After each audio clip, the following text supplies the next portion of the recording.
I do want to give Jalen Duren credit. I thought this week was probably his best week defensively, but overall, I don't know like how closely you've been like, kind of paying attention to his Yeah. defense. Why do you think he struggled this season? Do you think it's his matchup dependent, especially with stretch fives, or do you think it's just something a little bit deeper than that?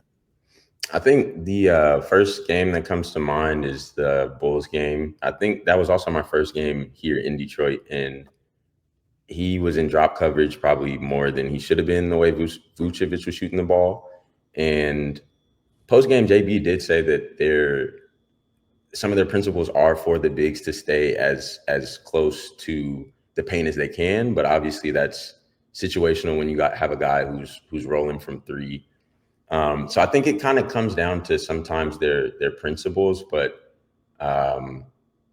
again, I am not going to be one person or one of the media people or I don't know if this happens at all, but I'm not planning to be someone who's like not critical of the guys. And I think there is room for him to grow.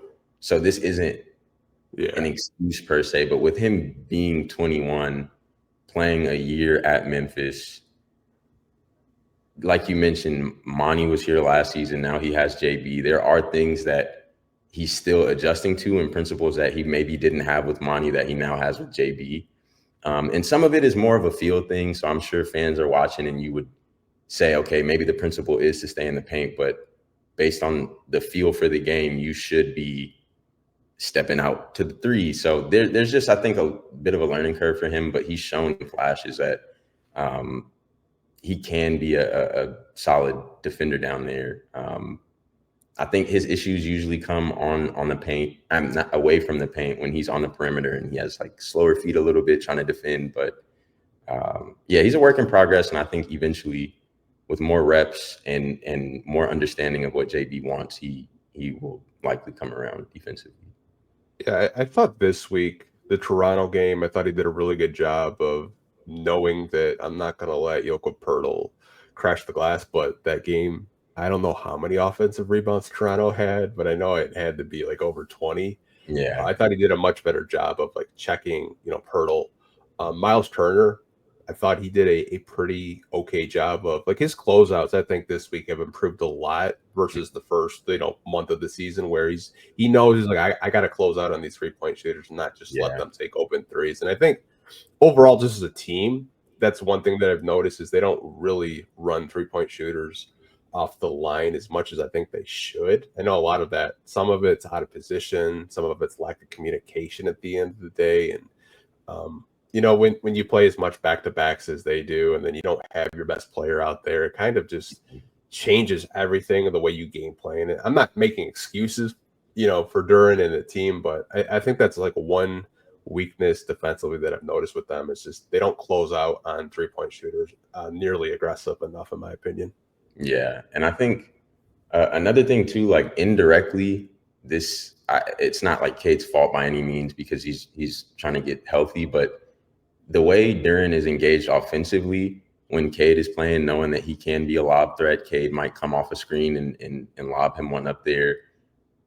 The effects of getting an easy bucket for Duren might make him want to play harder defensively, and that maybe shouldn't be the case all the time. But the more engaged you are offensively, which a lot of times is relying on Cade, that could in turn make him be more engaged defensively. So that's another thing I think about with Duren as well.